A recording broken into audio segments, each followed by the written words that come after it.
좋아요 눌러주세요. 자, 그다음에 그 관비재배 지금 여기 잠깐만 이제 우리 정훈 씨는 저기 관비 시스템 돼 있잖아, 그지? 예. 그리고 자네는 안 돼 있지 아직까지. 그다음에 여기는 돼 있지. 설치 예정. 설치 원래 예정에? 7월 중순에 하려고 했는데. 그거는 안 돼 있고. 그러면은 힘들다. 저기 그 오늘 요번에 그 8월 3일 날그저 이하공에 가가지고 했는데 그 제안을 하더라고. 여기 관비 재배가 그렇게 효과가 좋다 하니 결과를 관비 재배로 이렇게 밀고 나가세요 그렇게 하더라고. 그리고 관비 재배로 실적을 내보자 이거지. 관비 재배 전에는 당도 평균 11브릭스였는데 이제 관비 재배 후는 13브릭스 이상 나가는 형태로 그렇게 하자는 얘기지. 그래서 나는 이거를 그 벌써 한 10년 전부터 10년이고 한 20년 전부터 이 시스템을 이용을 했는데 내가 보기에는 참 좋아. 내가 왜 이 얘기를 하냐면은 교과서에 보면은 항상 뭐 한라봉이든 내지항이든 뭐든지 뭐라고 얘기하냐면 300평당 우리 평당을 안 쓰니까 보통 우리는 이걸 10R이라고 하거든요. 300평당 7일에서 11일 간격으로 20톤씩 주면 됩니다. 이렇게 얘기를 하거든요. 근데 난 이거는 모순이 있다고 보는 것이, 자 봅시다.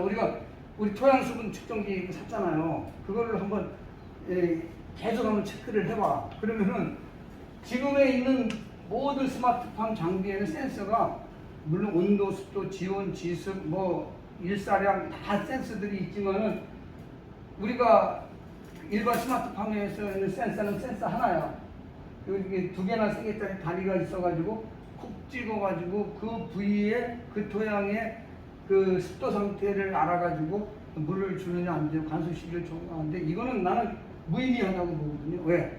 토양이 제주도 토양이 다 틀리고 그리고 또 같은 반 내에서도 언덕배기가 있고 오파간 데가 있고 다 틀리고 어떤 데는 똑같이 물을 줬는데 90%이고 어떤 데는 40%이고 막 그러기 때문에 이걸 일률 적용한다는 건 문제가 있다. 그래서 토양 수분 측정기를 갖고 여기도 우리가 토양을 채취할 때 어떻게 해요? 토양 검사할 때 여기 있는 거 하나만 측정하나? 그건 아니잖아.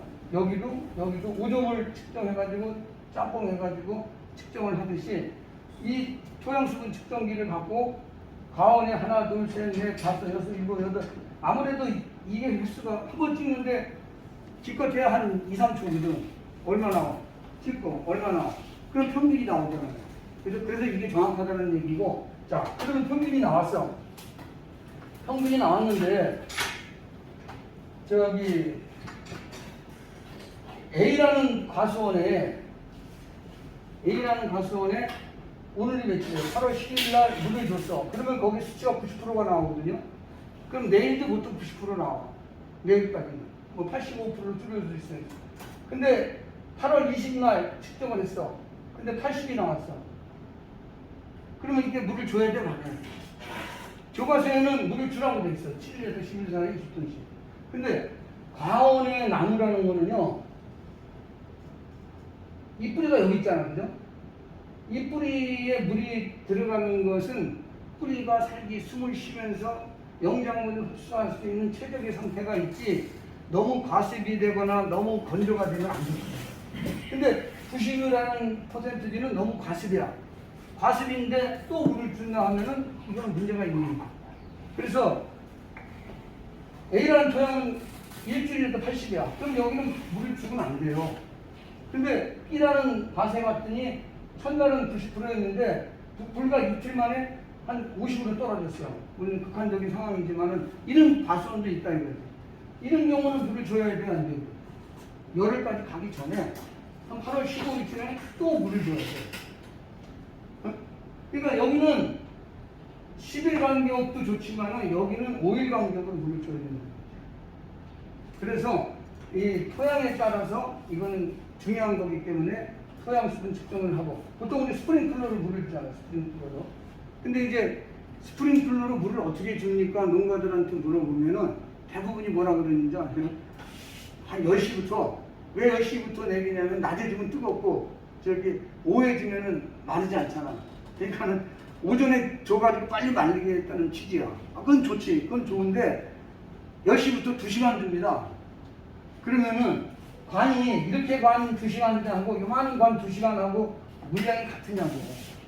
계량기가 없는 그런 관수는요 의미가 없는 거야. 그냥 계량기를 해놓고 10시부터 20톤씩 줍니다. 10시부터 10톤씩 줍니다. 이렇게 되면 이해를 하겠어. 근데 이제 그렇게 안 하고 그냥 무작정 물을 주는 거는 과습이든 건조 상태가 계속 악순환이 되는 거니까 안 된다 이거죠. 그리고 스프링클러로 물 주는 거는요 여기에 뭐 다툼만 이 스프링클러 물을 갖고 여기 뿌리가 있는 10cm 이하 들어가려면요 엄청난 물량이 필요해요. 그러니까 뭐냐 여기에 잡풀만 키우는 거야. 잡초만 키우는 거야. 그러니까 이게 좋겠냐고 이게. 그리고 또 두 번째 한번 물 준다 그러면 다른 작업 할 수 있어요? 다른 작업 못 하잖아. 비 관수 맞으면서 적발을 할 거야. 숨을 자를 거야. 근데 점적 분수로 물을 줄 때는 물이 좀 그러니까 다른 행위도 할 수 있다는 얘기지. 그래서 그리고 또 이제 그 비료도 물비료랑 같이 섞어가지고 물에 희석해가지고 주는 관계 시스템을 이용할 수도 있잖아.